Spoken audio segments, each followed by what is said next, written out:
Thank you, Chairwoman Escher, for convening the hearing today, the legislative hearing on 22 bills to improve both quality and access to mental health care in our country. And of course, I want to welcome back our former colleague, Patrick Kennedy, who everyone knows now is, if you don't, I'll tell you, is a New Jersey resident, actually a resident at the Jersey Shore, which I'm particularly fond of. I understand, coming from the ocean state to the Jersey Shore, so you've been there for a few years now, so I really shouldn't be welcoming you, but thank you. Good to see you, Patrick. This hearing is particularly timely as our nation is simultaneously confronting a global health crisis, a severe economic downturn, and centuries of systematic racism. All three of these crises are understandably triggering distress for millions of people, and it is compounded by the fact that many people are isolated from family and friends. It's no wonder that nearly half of Americans are reporting that their mental health has been negatively impacted due to worry and stress in recent months. And mental health is an essential part of our overall health and well being. Thanks to this committee's work, we've made progress to better incorporate comprehensive mental health care into our healthcare system. We've improved insurance coverage for mental health services through the Mental Health Parity Act of 1996, which I think Patrick was involved with, and the Paul Wellstone and Pete Domenici Mental Health Parity and Addiction Equity Act of 2008.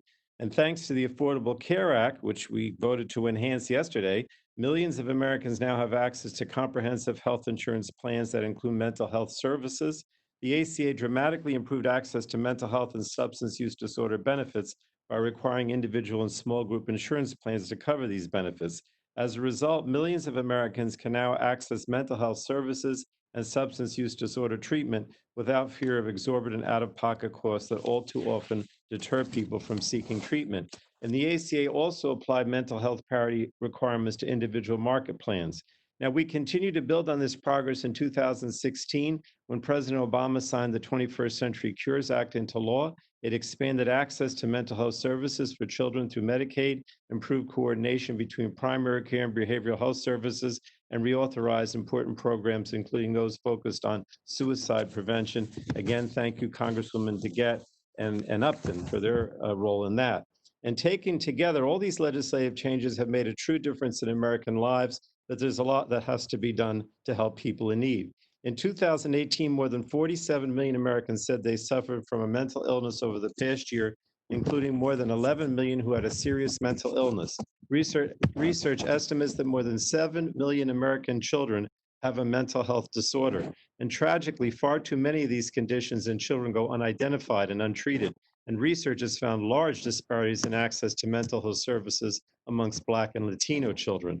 And we also know that people experiencing mental illness are at a higher risk of developing substance use disorder. According to surveys, roughly half of individuals experiencing mental illness will also experience a co-occurring substance use disorder. And this underscores the importance of expanding access to both mental health and substance use disorder treatment. This is particularly important as we continue to respond to the opioid epidemic that claims 130 lives every day, as well as emerging epidemics involving cocaine and methamphetamine. Unfortunately, suicide has also been on the rise. In 2018, more than 10 million Americans seriously contemplated suicide, and 1.4 million people made non-fatal attempts. Suicide is now one of the top 10 leading causes of death in the US and is the second leading cause of death among young people ages 10 to 34. Today, less than half of those with mental health conditions get treatment, with many citing the inability to pay for services as their primary reason for not seeking treatment. And individuals in need of care also often cite stigma and fear of discrimination as reasons for not seeking treatment, and many others report difficulty gaining access to providers due to workforce shortages. And all of this speaks to the urgent need for additional action to help those in need. That's why we're considering a variety of policies, including proposals to improve mental health parity, mental health services for students and in the emergency room, and suicide prevention programs. And taken together, these proposals are focused on improving our nation's well-being. So I want to thank our witnesses, thank everyone. This has always been, as has been mentioned, a bipartisan issue for our committee. Many people have spoken out. Many people have told their individual stories, which is often difficult, but I admire those who do that. And again, thank you, Chairwoman Escher. This is a really important legislative hearing. And as you mentioned, we do intend to move bills. Thank you again.